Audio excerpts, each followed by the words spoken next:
بسم اللہ الرحمن الرحیم۔ رسول اللہ صلی اللہ علیہ وآلہ وسلم کا فرمان ہے کہ جب میں نے معراج کی سیر کی تو بہشتیں میرے سامنے پیش کی گئیں۔ میں نے ان میں 4 نہریں دیکھیں، پانی کی، دودھ کی، شراب طہور کی اور شہد کی۔ پھر میں نے حضرت جبرائیل علیہ السلام سے ان نہروں کے متعلق پوچھا، اے جبرائیل، یہ نہریں کہاں سے آتی ہیں اور کہاں جاتی ہیں؟ حضرت جبرائیل علیہ السلام نے عرض کیا، اے اللہ کے رسول صلی اللہ علیہ وآلہ وسلم، یہ نہریں حوض کوثر میں جاتی ہیں، لیکن یہ نکلتی کہاں سے ہیں یہ میں نہیں جانتا۔ اس کا سوال آپ رب تعالیٰ سے کریں، وہی آپ کو اس کا علم دے گا، اور ممکن ہے آپ کو وہ جگہ بھی دکھا دی جائے جہاں سے یہ نکلتی ہیں۔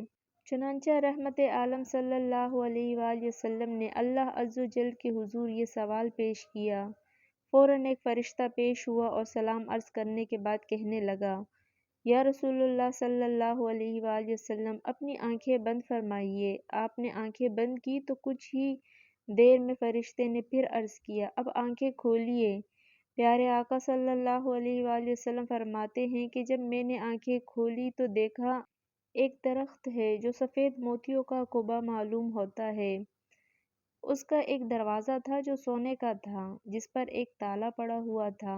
میں نے دیکھا کہ اس قبا نما درخت کے نیچے سے یہ 4 نہریں نکل رہی تھیں، اور اس کی وسعت کا یہ عالم تھا کہ تمام جن و انس اگر جمع ہو کر اس پر بیٹھ جائیں تو یوں معلوم ہو گویا پہاڑ پر پرندے بیٹھے ہیں۔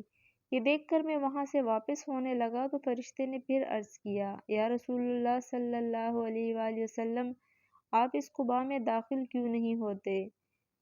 میں نے کہا، اس قبا میں داخل کیسے ہو سکتے ہیں جبکہ اس پر تو تالا پڑا ہوا ہے اور میرے پاس چابی بھی نہیں ہے۔ فرشتہ کہنے لگا، اے اللہ عز و جل کے رسول، اس کی چابی بسم اللہ شریف ہے۔ پس میں نے دروازے کے پاس کھڑے ہو کر بسم اللہ پڑھی تو تالا کھل گیا، اور میں نے دیکھا کہ پانی کی نہر بسم اللہ کی میم سے لام، دودھ کی اللہ کی ہا سے، شراب طہور کی الرحمن کی میم سے، اور شہد کی الرحیم سے نکل رہی ہے۔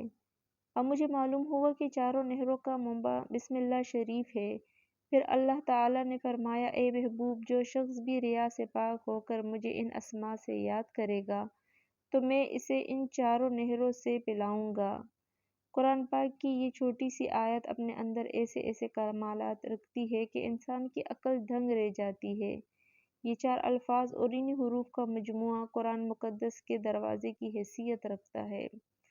تو جب کوئی دروازے کی وسعت کا اندازہ نہیں کر سکتا تو پھر اس کے اندرونی حصے یعنی قرآن مقدس کے فضائل و کمالات اور رحمت خداوندی کا اندازہ کیسے کر سکتا ہے؟ اسی لیے تو تصنیف میں بیان کیا ہے کہ اللہ تعالیٰ نے تمام علوم کو 4 کتابوں میں بیان فرمایا ہے۔ وہ اس طرح کی پہلے تینوں آسمانی کتب میں بیان کردہ علوم کو بھی قرآن پاک میں جمع فرما دیا، اور اس طرح قرآن پاک ان تمام علوم پر حاوی ہے، اور علوم قرآن کو سورہ فاتحہ میں اور پھر سورہ فاتحہ کے تمام علوم کو بسم اللہ الرحمن الرحیم میں جمع فرما دیا ہے، اور پھر بسم اللہ شریف کے تمام علوم کو حروف با میں جمع فرما دیا ہے، یعنی یہ چھوٹی سی آیت مبارکہ آیت نجات ہے۔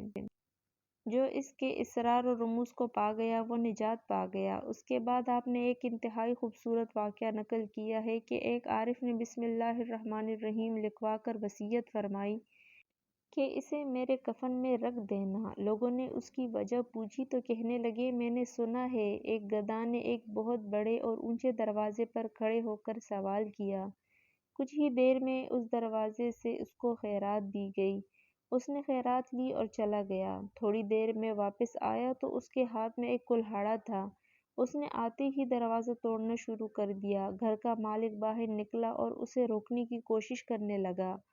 عارف کہنے لگا، تم نے اتنا بڑا دروازہ لگا رکھا ہے اپنے گھر کو، لیکن جب کوئی خیرات لینے آتا ہے تو اس کو معمولی سی خیرات دے چلتا کرتے ہو، یا تو دروازہ اپنی خیرات کے مطابق کر لو یا پھر خیرات اپنے دروازے کے مطابق کیا کرو۔ اس کے بعد عارف نے کہا، یہ آیت یعنی بسم اللہ الرحمن الرحیم اللہ کی کتاب کا دروازہ ہے، اور جس کا دروازہ اس قدر وسیع ہے اس کی عطا کس قدر وسیع تر ہوگی۔